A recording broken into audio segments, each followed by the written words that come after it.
Once upon a time, there was a girl by name Adanna. Adanna was a girl that turned heads wherever she went. Her skin was smooth, like the petals of a fresh flower. Her eyes sparkled like the stars in the night sky, and her smile could make even the angriest heart melt. She was tall, graceful, and walked like the world belonged to her. She knew she was beautiful, and she never let anyone forget it.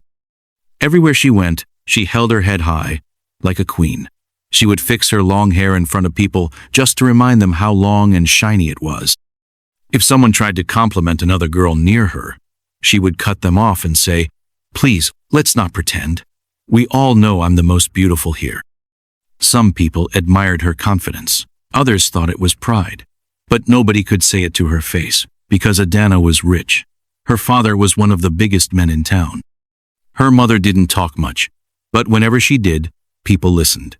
They had cars, servants, and a mansion in the most expensive part of the city. Even in school, Adanna was a star. She wore the best clothes, used the newest phones, and attended the most expensive parties. Then, something happened that made her pride grow even more. She won the award for the most beautiful girl on campus. After that, she became unbearable. She no longer greeted people. She would insult students in class if they tried to ask questions. She laughed at girls who wore simple clothes and rolled her eyes when lecturers corrected her. "Do you know who I am?" she would often say. One day in class, a shy girl raised her hand to answer a question. Before the girl could even speak, Adanna turned around and said loudly, "Please don't waste our time. We all know you're not smart enough." The class fell silent. The girl sat down, her eyes filled with tears. But Adanna just turned back and smiled like nothing had happened. Another time, a cleaner in her hostel accidentally bumped into her. Adanna shouted, "Watch where you're going, you low-class rat." The woman apologized, but Adanna didn't care. She kept insulting her until the hostel supervisor had to step in. But Adanna had one friend she truly loved. Her name was Mirabelle. Mirabelle was quiet, calm, and always wore a smile. She was not as rich or as beautiful as Adanna, but she had something else. She had grace. People liked being around her. She listened, she laughed, and she helped. Boys liked her too, not because of her looks, but because of the way she made them feel. Adanna always said, "Mirabelle is like a sister to me. I trust her with my life." But Mirabelle was not what she seemed. She smiled in front of Adanna but cried behind her. She felt like she was living in Adanna's shadow. Everyone only noticed her when she was standing next to her best friend. "Ah, Mirabelle, you're so lucky to have Adanna as a friend," they would say. She hated hearing that.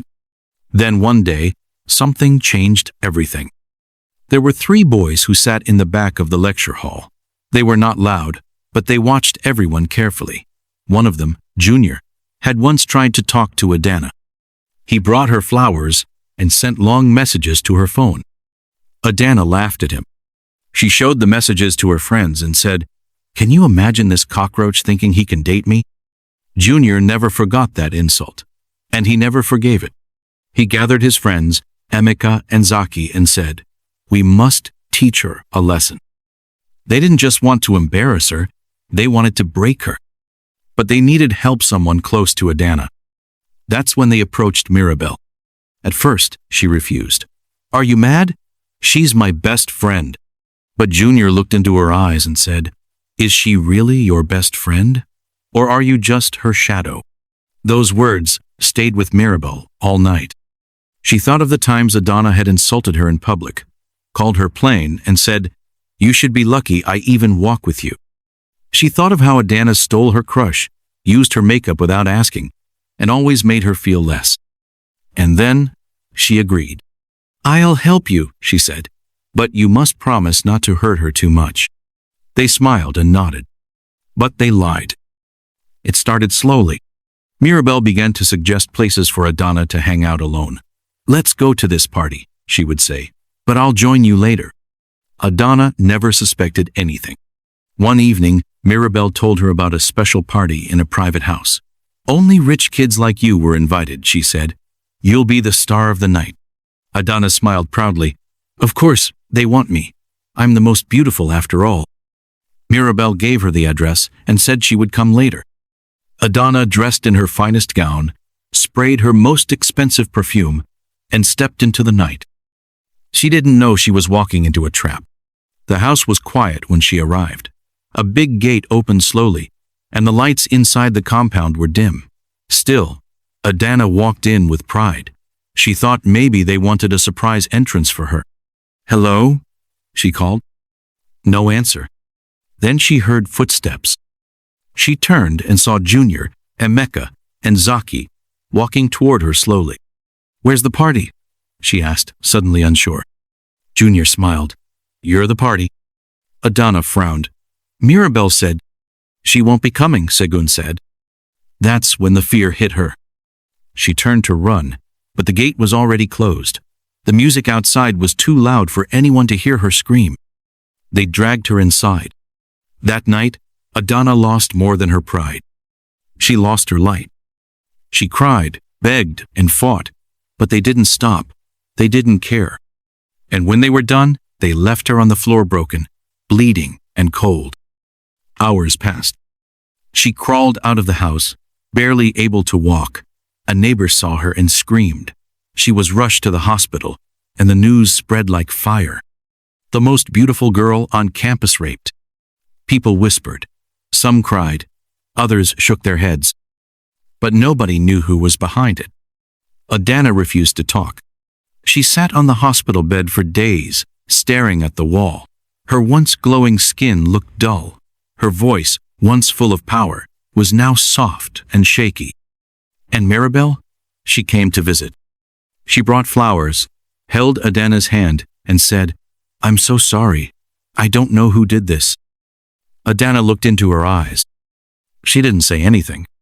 But something inside her knew. This was not just betrayal. This was war. Adanna sat on her bed, staring at the wall like a lost child. It had been 3 weeks since that terrible night, but the pain in her heart was still fresh like it happened yesterday. She had refused to tell anyone the names of those who raped her. Not even her parents knew the truth. People whispered about her everywhere she passed. She could feel their eyes burning her skin. Some pitied her, some mocked her. But one thing was clear: the Adanna they all used to fear and worship was no longer the same. Her pride had fallen flat on the ground. The same students that used to bow to her presence now walked past her like she was invisible. Some even laughed behind her back. It broke her. It crushed her. But above all, it angered her. But in all these, only one person never left Adanna's side: Mirabel. Mirabel would come to her room, sit with her, cry with her, and encourage her. "Adanna, please eat something now," Mirabel would always beg. Adanna would look at her and fake a weak smile. "I'm fine, Mirabel." But deep down, Adanna was boiling with anger. "This girl sitting here like an angel is part of the reason I'm like this," Adanna thought bitterly. She knew Mirabel was involved. She knew everything, but she smiled and played along like she knew nothing. "I will deal with all of you," Adanna swore in her heart. Adanna's parents tried everything to make her leave the country. "Baby girl," her mom pleaded one night, holding her hands, "let us travel out of this country. Start afresh. Forget these animals." Her dad also joined. "We can even move the whole family if you want." But Adanna shook her head slowly. "I'm not going anywhere," she whispered. "I must get my life back, my confidence, my respect." But in truth, what Adanna meant was revenge. Deadly revenge. Adanna started planning quietly. She began searching for dangerous guys outside campus: street boys, cultists, anybody who could deal mercilessly with Junior, Zaki, and Emeka. "Even if it means killing them," Adanna said to herself in anger, "they must pay." But for Mirabel, her punishment was going to be special. "She will feel exactly what I felt. Maybe even worse," Adanna promised herself. Adanna contacted some dangerous guys. She told them exactly what she wanted. "I want you people to rape Mirabel," she said without pity. "Record everything. Spread it. Let the whole school see it. Let her feel shame. Let her feel pain." The boys agreed. Money wasn't the problem. Adanna was ready to pay any price. By the time I'm done, everyone will fear me again, she thought. But just when her plans were almost complete, fate did something unexpected. She met Jesse. Jesse was a final year student too, but from a different faculty. He had always admired Adanna from afar. Not because he was intimidated by her beauty or popularity, no. Jesse was too confident for that. He simply didn't like drama. He didn't like unnecessary attention or being in the spotlight. That was why he stayed on his lane all this while, watching Adanna from a distance. But seeing her like this, broken, quiet, lost, touched him deeply. This is not the Adanna I know, Jesse thought. Without hesitation, he walked up to her that evening behind the Faculty of Arts, where she sat alone, lost in thought. "Hi," Jesse greeted calmly. Adanna looked up slowly. She wasn't in the mood to talk, but something about his voice was gentle, peaceful. "Hello," she replied quietly. That was how their story started. Every day Jesse showed up, sometimes with food, sometimes just to sit quietly beside her. He didn't force words out of her. He didn't pity her like others did. He treated her like a normal human being. Slowly, Adanna began to trust him. One evening, sitting together in her room, she told him everything: the rape, Mirabelle's betrayal, and even her dangerous revenge plans. Jesse listened carefully. When she finished, Jesse looked into her eyes. "Adanna," he began softly, "I know you want them to feel pain, but is this really who you are?" Adanna was silent. Jesse continued, "You are already stronger than all of them. If you go ahead with this plan, you'll lose yourself completely." Adanna sat quietly, staring at Jesse. Nobody had ever spoken to her like that since the incident. Everybody else either pitied her or encouraged her revenge. But Jesse? He challenged her. And somehow, it got to her heart. "Jesse, you don't understand," she whispered painfully. "They ruined me. They disgraced me. They made me lose my pride. I can't just let them go like that." Jesse nodded slowly. "I understand, Adanna, but revenge like this, it won't bring back your respect. It won't heal your pain. It will only leave you feeling empty." Adanna stared at him. Empty? That word hit her differently. Because deep down, she already felt empty.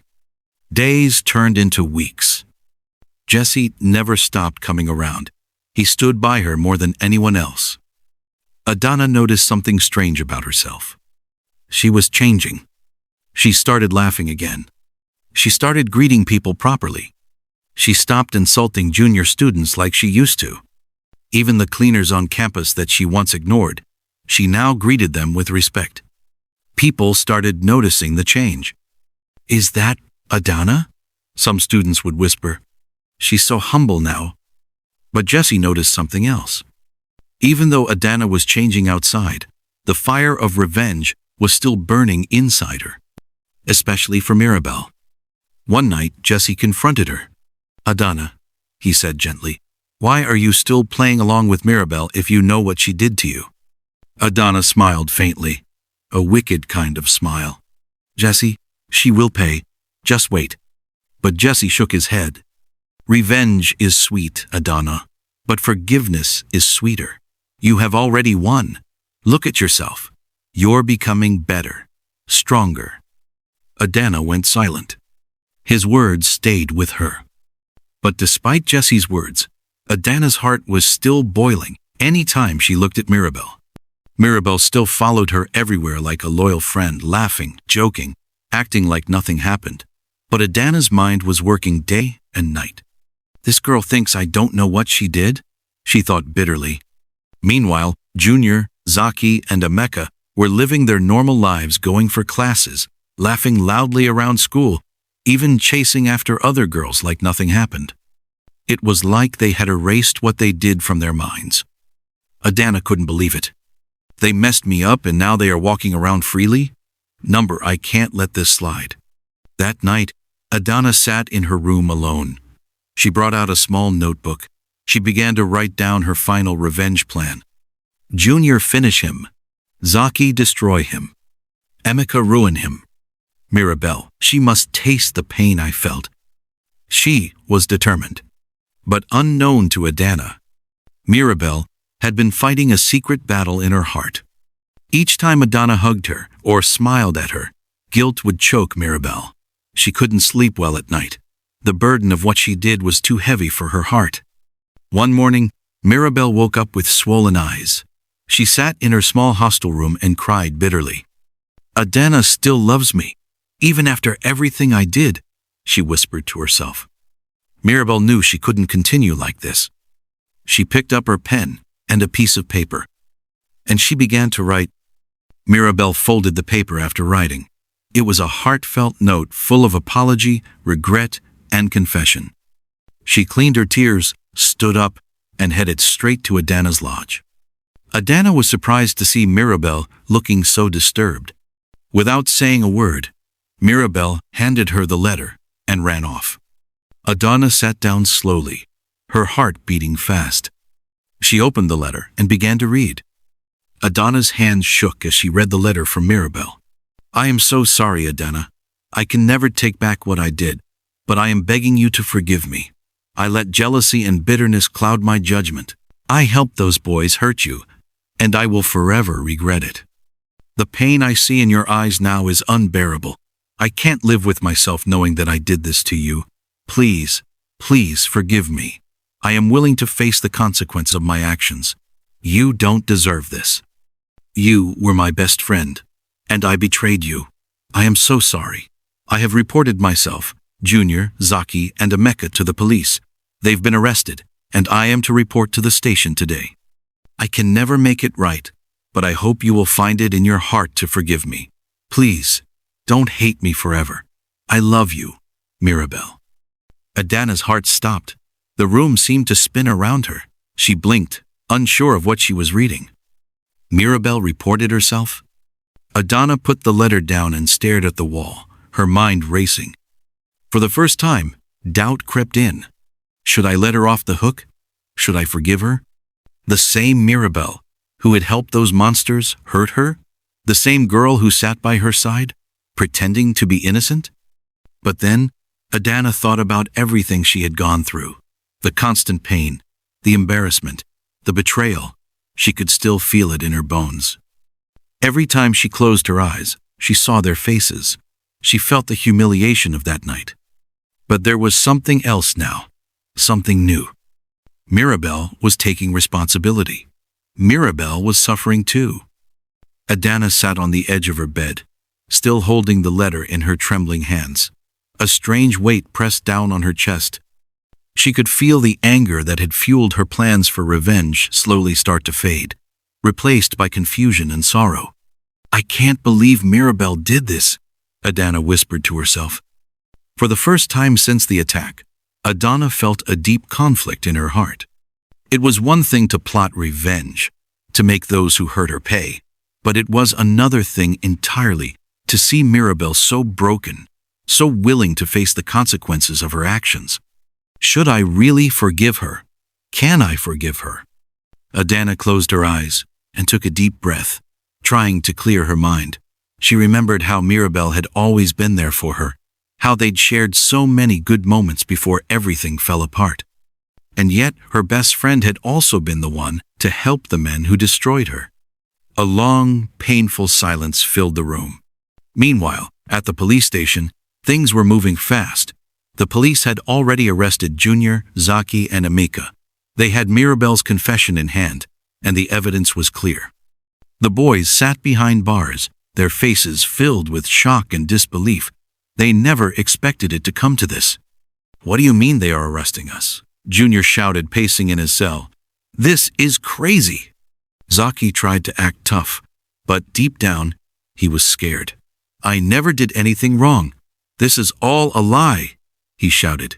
Emeka, who had always been the quietest of the three, sat in the corner, his face pale. He didn't say anything. The reality of what they had done was sinking in, and it was starting to eat him alive. Back at Adanna's room, the battle within her heart raged on. The idea of forgiving Mirabel felt like tearing apart a part of herself. but the thought of holding on to that pain forever seemed just as unbearable. Jesse's words echoed in her mind. You are already stronger than all of them. If you go ahead with this plan, you'll lose yourself completely. Adanna rubbed her face, feeling exhausted. Mirabelle's confession made everything so much harder. Could she really forgive the girl who helped destroy her? Could she move on from the rage that had kept her alive for so long? The thought of it made her stomach churn. But then, she thought about Jesse. His calm presence, his understanding. He wasn't trying to erase her pain or tell her to forget what happened. He just wanted her to heal, to grow, to be the person she was before the darkness took over her. I need to move forward, Adanna whispered to herself. I need to stop being the girl who's consumed by rage. I need to find peace, even if it's hard. With a heavy heart, Adanna made up her mind to visit Mirabelle. Adanna walked to the police station, her heart heavy with uncertainty. She needed to face Mirabelle and confront everything that had happened. When she arrived, Mirabelle was sitting in the holding area, looking small and vulnerable. The moment she saw Adanna, Mirabelle immediately apologized, her voice shaking. I betrayed you, and I can never undo it. I've reported everything to the police. Junior, Zaki, and Emeka are arrested. I just want you to know how sorry I am. Adanna stood still, taking in Mirabelle's words. I know, she said quietly, but knowing you're sorry doesn't change what happened. It doesn't take away the hurt. Mirabelle's eyes filled with tears, and she lowered her head. I deserve this. I've lost everything that mattered, and I deserve it. After a long pause, Adanna spoke again. I don't know if I can forgive you right now, Mirabelle, but I want to try. I can't carry this pain with me anymore. I've been consumed by revenge, but it only hurt me. Mirabelle sobbed. I understand. I deserve whatever comes. Adanna took a deep breath.